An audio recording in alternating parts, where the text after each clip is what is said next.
Good morning seventh class. हमने last class में नया चैप्टर स्टार्ट किया था, how the state government works. और इसमें आज हमारा नया टॉपिक है वर्किंग ऑफ द गवर्नमेंट। अब गवर्नमेंट कैसे कैसे काम करती है। पिछली क्लास में हमने देखा एमएलएस किसे कहते हैं, रूलिंग पार्टी कैसे फॉर्म होती है, राइट, और लेजिस्लेटिव असेंबली क्या होता है, ये सब कुछ मैंने आप लोगों को बतलाया। आज हम देखेंगे एक्चुअली में ग्राउंड लेवल पे कैसे गवर्नमेंट काम करती है। There are other mediums where opinion about the government is given like newspapers, TV channels etcetera. तो देखो, एक तो हो गया लेजिस्लेटिव असेंबली में आपने वो पूरा का पूरा रीड किया होगा, पूरा का पूरा किस तरह से बहस होती है किसी मुद्दे पे लेजिस्लेटिव असेंबली में। तो एक तो वो तरीका हो गया कि एमएलएज अलग अलग मुद्दों को उठा रहे हैं, उस पर डिस्कशन कर रहे हैं। बट गवर्नमेंट के कई सारे कामों को जो है दूसरे मीडियम के थ्रू भी जो है लोगों तक पहुंचाया जा सकता है, उस पर डिस्कस होता है दूसरे मीडियम्स में भी। और आपको पता है ये मीडियम होती है media.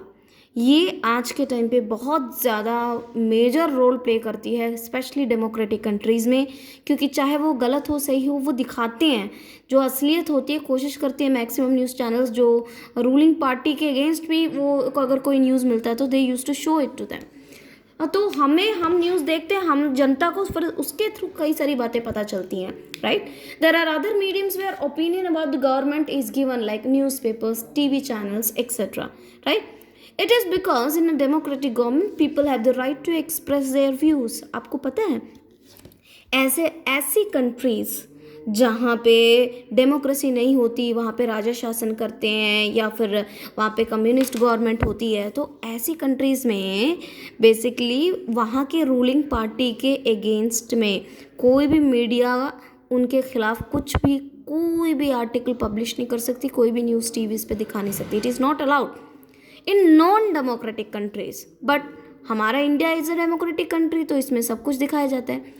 So the ministers have to take steps for improvement in the society through various departments. तो मिनिस्टर्स को क्या करना पड़ता है, तो मिनिस्टर्स के ऊपर भी इससे प्रेशर बनता है कि भाई लेजिस्लेटिव असेंबली में ओपोजिशन पार्टी वाले हमसे सवाल पूछेंगे, बाद में मीडिया सवाल पूछेगी, सारे अपने घेरे में ले लेंगे, हमें कुछ तो करना पड़ेगा, शांत नहीं बैठ सकते। तो इन सब के प्रेशर से भी गवर्नमेंट जो है पब्लिक वेलफेयर के लिए काम करती है, ठीक है। तो ये मिनिस्टर्स को आफ्टर इलेक्शन अलग अलग डिपार्टमेंट दे दिया जाता है और हर मिनिस्टर अपना डिपार्टमेंट देखता है।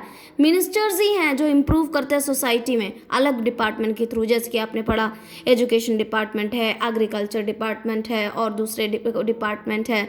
तो इन सब डिपार्टमेंट को मिनिस्टर्स ही ठीक से देखते हैं। ऑल्सो उनकी रिस्पॉन्सिबिलिटी है ये। Also, the ministers and the government has to give answers to the question asked by the media through press conferences। इसके अलावा प्रेस कॉन्फ्रेंसेस भी होते हैं, मीडिया वाले छोड़ते नहीं है किसी को।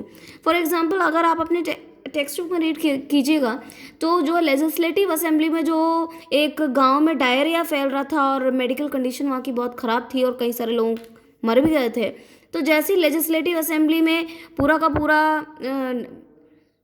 डिस्कशन के तुरंत बाद जब वो बाहर आए हैं तो तुरंत मीडिया वाले वहाँ ऑलरेडी खड़े थे, प्रेस कॉन्फ्रेंस बुलाया। प्रेस कॉन्फ्रेंस का क्या मतलब होता है, जब कोई पॉलिटिकल पार्टी या कोई भी बंदा बहुत सारे प्रेस को, न्यूज़पेपर वालों को और मीडिया वालों को, चैनल वालों को इनवाइट करते हैं और वो उनके सवालों का जवाब देते हैं। जो वो मीडिया वाले सवाल पूछते हैं उसका जवाब मिनिस्टर्स देते हैं, इसको हम प्रेस कॉन्फ्रेंस कहते हैं। तो बाहर प्रेस कॉन्फ्रेंस उन्होंने हेल्ड किया और उन्हें बोला कि प्रेस कॉन्फ्रेंस के थ्रू ऐसा नहीं है कि सरकार सिर्फ बैठी हुई है, हमने ORS के पाउच भी डिस्ट्रीब्यूट किए हैं, हमने कुछ राउंड भी लिया है, हम कॉम्पनसेशन देंगे जिन फैमिली मेम्बर्स की डेथ हुई है। ये सब आप अब नॉर्मली भी आप देख सकते हो काफ़ी सारी जगहों पे। The government decided loss for the state regarding sanitation and health facilities. Government ने ये भी डिसाइड किया कि गवर्नमेंट ये भी डिसाइड करती है कि सैनिटेशन यानी कि वहाँ पे नालियाँ वगैरह साफ़ होती हैं, कोई गंदगी तो नहीं है, हेल्थ फैसिलिटीज़ लोगों को प्रॉपर मिल रही है कि नहीं, ये भी गवर्नमेंट का काम होता है।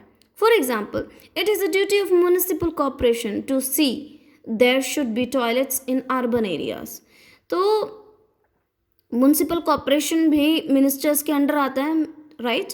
तो वो एक डिपार्टमेंट है और शहरों में होता है ये, और उनके पूरा म्युनिसिपल कॉर्पोरेशन का पूरा सैनिटाइजेशन का होता है। वो देखते हैं सभी जगह टॉयलेट्स हैं कि नहीं अर्बन एरियाज़ में, यानी कि शहरों में, या वहाँ पे ठीक से सफाई हो रही है कि नहीं, राइट। और सैनिटेशन फैसिलिटीज़ ठीक है कि नहीं, सही पानी, साफ़ पानी मिल रहा है कि नहीं। तो ये मिनिस्टर्स के ऑर्डर्स के अकॉर्डिंग ही ये सारे म्युनिसिपल कॉर्पोरेशन वगैरह काम करते हैं। Health worker should be appointed in the villages. Health worker जो है हमेशा अपॉइंटेड इन द विलेजेस। देखो हेल्थ वर्कर भी होते हैं जो हॉस्पिटल से ट्रेन डॉक्टर्स या नर्सेस होते हैं। गांव में आपको पता है बड़े बड़े हॉस्पिटल्स नहीं होते हैं, तो वहाँ पे हेल्थ डिपार्टमेंट होता है। आप ये पढ़ चुके हैं पिछले चैप्टर में। तो वहाँ पे हेल्थ वर्कर्स को अपॉइंट करते हैं ताकि वहाँ के लोगों की जो भी हेल्थ से रिलेटेड प्रॉब्लम्स हैं उसको सॉल्व करे, छोटी मोटी। Laws for the state is decided in legislative assembly. तो आपने देखा लेजिस्लेटिव असेंबली में लॉज, एक स्टेट में कौन कौन से कानून होने चाहिए वो डिसाइड होते हैं। Laws for the entire country is made in the parliament. पूरी कंट्री के लिए, हमारे पूरे इंडिया के लिए जो मेन लॉज होते हैं वो कहाँ बनते हैं? पार्लियामेंट में। इसके बारे में हम आने वाले चैप्टर में पढ़ेंगे। In a democracy MLAs are elected by the people of the state.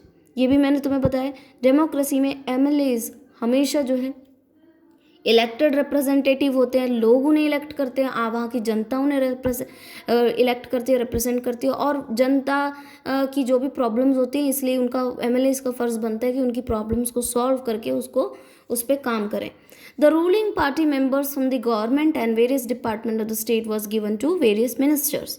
तो जब कोई रूलिंग पार्टी जीतती है तो आपको पता है शपथ समारोह होता है। शपथ समारोह के बाद तुरंत ये सीएम डिसाइड करता है कि उनके पैनल में जो किन किन मिनिस्टर्स को कौन कौन डिपार्टमेंट जाता है सीएम डिसाइड करता है कि हाँ भाई हमारे स्टेट के हेल्थ डिपार्टमेंट इस बंदे को जाएगा, एजुकेशन डिपार्टमेंट इस बंदे को जाएगा, right, ladies women related department इनको जाएगा। तो ऐसे चीज़ें जो मिनिस्टर्स होते हैं, जो स्पेशली सीएम डिसाइड करता है किन किन मिनिस्टर्स को कौन कौन सा डिपार्टमेंट देना है। और हर मिनिस्टर का पूरा काम होता है कि वो अपने डिपार्टमेंट से रिलेटेड इंपॉर्टेंट लॉस बनाए और उसको इम्प्लीमेंट कराए और जो भी प्रॉब्लम है उसको सॉर्ट आउट करे। Okay, so this was a very small chapter, बहुत ज़्यादा नहीं था, ये बहुत ही छोटा चैप्टर है। सो ये चैप्टर इज़ ओवर।